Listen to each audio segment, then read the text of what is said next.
ಬೆಳಗಾವಿ ವಕ್ಫ್ ವಿರುದ್ಧ ಚಿಕ್ಕೋಡಿಯಲ್ಲಿ ಬಿಜೆಪಿಯಿಂದ ಬೃಹತ್ ಆಂದೋಲನ.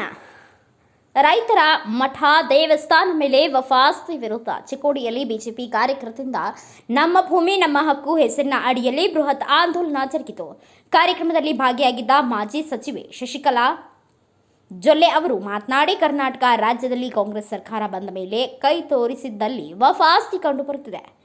ಸುಮಾರು 15ರಿಂದ 16 ಸಾವಿರ ರೈತರಿಗೆ ಸೇರಿದ ಜಮೀನಿನ ಮೇಲೆ ವಕ್ಫ್ ಆಸ್ತಿ ಇದೆ ಎಂದು ಹೇಳಲಾಗುತ್ತದೆ. ಕಳೆದ ಸರ್ಕಾರದಲ್ಲಿ ನಾನು ಮುಜರಾಯಿ ಹಾಗೂ ವಕ್ಫ್ ಸಚಿವೆಯಾಗಿ ಕಾರ್ಯನಿರ್ವಹಿಸುತ್ತಿದ್ದೇನೆ. ಆದರೆ ನನ್ನ ಆಸ್ತಿಗೂ ಇವತ್ತು ವಕ್ಫ್ ಎಂದು ಬರುತ್ತಿದೆ. ಹೀಗೆ ಮುಂದುವರೆದರೆ ಭಾರತೀಯ ಜನತಾ ಪಕ್ಷವು ರಾಜ್ಯದ ಕಾಂಗ್ರೆಸ್ ಸರ್ಕಾರ ಉಗ್ರವಾದ ಹೋರಾಟವನ್ನ ಮಾಡಲಾಗುವುದು ಎಂದರು. ನಮ್ಮ ದೇಶದಲ್ಲಿ 2 ಸಂವಿಧಾನ, 2 ವಿಧಾನ, ದೋ ಸಂವಿಧಾನ, ದೋ ನಿಶಾನ್ ನಹಿ ಚಲೇಗಾ ಅಂತ ಹೇಳಿ ನಮ್ಮ ಅಖಂಡ ಭಾರತದ ಕನಸನ್ನ ನಮ್ಮ ಪೂರ್ವಜರು ಕಂಡಿದ್ರು.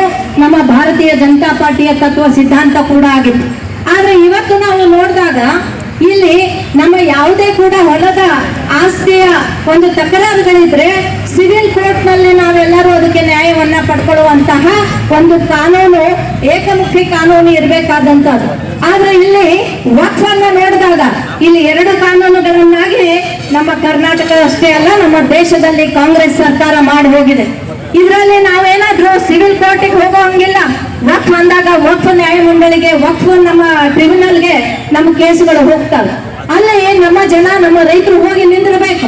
ಅಲ್ಲಿ ವಕ್ಫ್ ಕಮಿಟಿ ಕೂಡ ಸಂಪೂರ್ಣವಾಗಿ ಒಂದೇ ಜನಾಂಗದಿರೋದ್ರಿಂದ ನಮಗೆ, ನಮ್ಮ ಹಿಂದೂಗಳಿಗೆ ನ್ಯಾಯ ಯಾವತ್ತೂ ಕೂಡ ಸಿಗಂಗಿಲ್ಲ.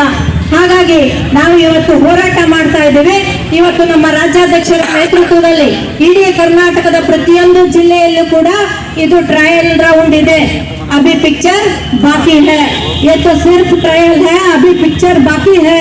ನಮ್ಮ ರೈತರಿಗೋಸ್ಕರ, ನಮ್ಮ ಜನತೆಗೋಸ್ಕರ ನಮ್ಮ ಭಾರತೀಯ ಜನತಾ ಪಾರ್ಟಿ, ನಮ್ಮ ರಾಜ್ಯಾಧ್ಯಕ್ಷರು ಅಷ್ಟೇ ಅಲ್ಲ, ನಮ್ಮ ದೇಶದ ನೆಚ್ಚಿನ ಪ್ರಧಾನಮಂತ್ರಿಗಳಾದಂತಹ ನರೇಂದ್ರ ಮೋದಿಜಿಯವರು ವಕ್ಫ್ ತಿದ್ದುಪಡಿ ಕಾಯ್ದೆಯನ್ನು ಕೂಡ ಇವತ್ತು ತರುವಂತ ಸಂದರ್ಭದಲ್ಲಿ ಈ ಆಟನ ಕರ್ನಾಟಕದಲ್ಲಿ ಆಡ್ತಾ ಇದ್ದಾರೆ.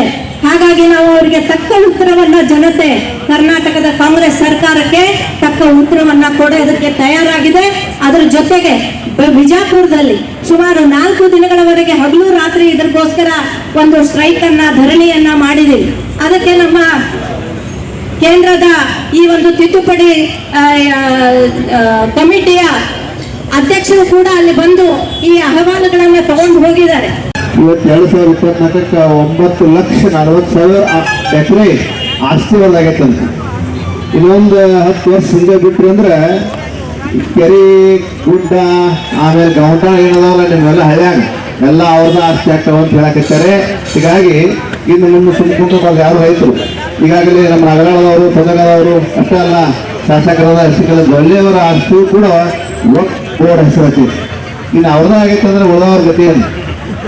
ಸಿಂದಗಿ ಒಳಗೆ ವಿರಕ್ತ ಮಾಡೋದ ಆಸ್ತಿ ವಕ್ಫ್ ಬೋರ್ಡ್ ಆಗೈತಿ.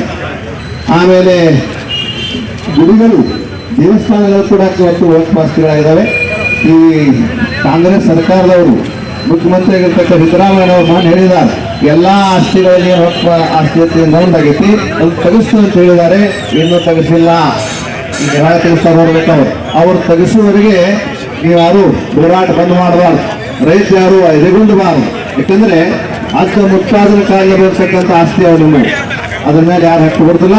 ಅದಕ್ಕಾಗಿ ಎಲ್ಲ ರೈತರಿಗೂ ಒಗ್ಗಟ್ಟಾಗಿರಬೇಕು, ಧೈರ್ಯದಿರಬೇಕು.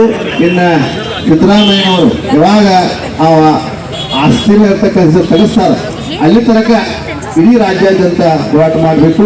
ಇವತ್ತು ನೋಡಿ ಮಹಾರಾಷ್ಟ್ರದಾಗ ಆಗಿಲ್ಲ, ಕರ್ನಾಟಕದ ಆಗೈತಿ. ಕಾರಣ ಅಂದ್ರೆ ಈ ವಕ್ಫ್ ಮಂತ್ರಿ ಆಗಿರ್ತಕ್ಕಂತಹ ಜಮೀರ್ ಅಹಮದ್ ಅವ್ರ ಕೈವಾಡದಾಗಿರ್ತಕ್ಕಂಥದ್ದು. ಆ ನಿಟ್ಟಿನೊಳಗೆ ನೀವೆಲ್ಲ ರೈತರು, ಎಲ್ಲ ಕಾರ್ಯಕರ್ತರು ಒಗ್ಗಟ್ಟಾಗಿ ಈ ಹೋರಾಟ ಪಾಲ್ಗೊಳ್ಬೇಕು. ಈ ಒಂದು ಪ್ರತಿಯೊಂದು ಮಠ ಮಂದಿರಗಳು ಉಳಿಬೇಕಾದ್ರೆ, ರೈತ ಉಳಿಬೇಕಾದ್ರೆ ನಾವೆಲ್ಲ ಒಗ್ಗಟ್ಟಾಗಬೇಕು. ಆ ನಿಟ್ಟಿನೊಳಗೆ ಕಟ್ಟುಕಟ್ಟು ನಿರಂತರ ನಡೀಲಿ ಅನ್ನುವಂಥ ಮಾತನ್ನು ಹೇಳ್ತಾ, ಅವರು ನಡೆಸುತ್ತಿರುವ ಈ ಜನಪರ ದಬ್ಬಾಳಿಕೆ ಹೋರಾಟ, ರೈತರ ಮೇಲೆ, ಮಠ ಮಾನ್ಯ ಮೇಲೆ, ಮಠದ ಆಸ್ತಿಯ ಮೇಲೆ ವಕ್ಫ್ ಅನ್ನು ಸೇರಿಸಿ ಇಡೀ ಆಸ್ತಿಯನ್ನು 100 ವರ್ಷದಿಂದ ಮಾಡುತ್ತಾ ಬಂದಿರುವ ನಮ್ಮ ರೈತ ಬಾಂಧವರಲ್ಲಿ ಎಲ್ಲರಿಗೂ ಅಂಜಿಕೆ ಹುಟ್ಟಿಸಿ ಪಹಣಿ ಪತ್ರಿಕೆಯಲ್ಲಿ ವಕ್ಫ್ ಅಂತ ನಮೂದಿಸಿರುವ ಈ ಕಾಂಗ್ರೆಸ್ ಸರ್ಕಾರದ ವಿರುದ್ಧ ಇವತ್ತು ನಾವು ಹೋರಾಟಕ್ಕೆ ಇಳಿದಿದ್ದೇವೆ. ಈಗಾಗಲೇ ನಮ್ಮೆಲ್ಲರ ವೇದಿಕೆ ಮೇಲೆ ಇದ್ದ ಎಲ್ಲ ನಾಯಕರು ಈಗಾಗಲೇ ಸವಿಸ್ತಾರವಾಗಿ ಮಾತಾಡಿದ್ದಾರೆ. ಈ ಹೋರಾಟ ಈಗಾಗಲೇ ಹೇಳಿದಂತೆ ಇದು ಪ್ರಾರಂಭ. ಈಗ ಬರುವ ಅಧಿವೇಶನದಲ್ಲಿ 9 ಅಥವಾ 10ನೇ ತಾರೀಕಿಗೆ ಭವ್ಯ ಪಾದಯಾತ್ರೆ ಸುವರ್ಣಸೌಧಕ್ಕೆ ಮುತ್ತಿಗೆ ಮುಖಾಂತರ ಮಾಡುತ್ತಿದ್ದೇವೆ. ಅದರಂತೆ ಈಗಾಗಲೇ ಹೇಳಿದಂತೆ 3 ತಂಡಗಳು ರಚನೆಯಾಗಿದೆ. ಅವರೆಲ್ಲ ಮೊದಲನೇ ವಾರದಲ್ಲಿ ಎಲ್ಲ ಜಿಲ್ಲೆಗಳಲ್ಲಿ ಬಂದು ಅಹವಾಲುವನ್ನು ಬ್ಯೂರೋ ರಿಪೋರ್ಟ್ ರಾಜು ಮುಂಡೆ, ಭಾರತ ವೈಭವ news, Chikkodi. Thanks for watching. Read, discuss and debate with editor Dr. Yan Prashant Rao. Wanted reporters in print, digital and visual media for Bharat Vaibhav Daily Newspaper, BV News 5 Channel and BV Fast Web News from all the talukas of Karnataka, Goa and Maharashtra. If interested, send your resume to 9019229369.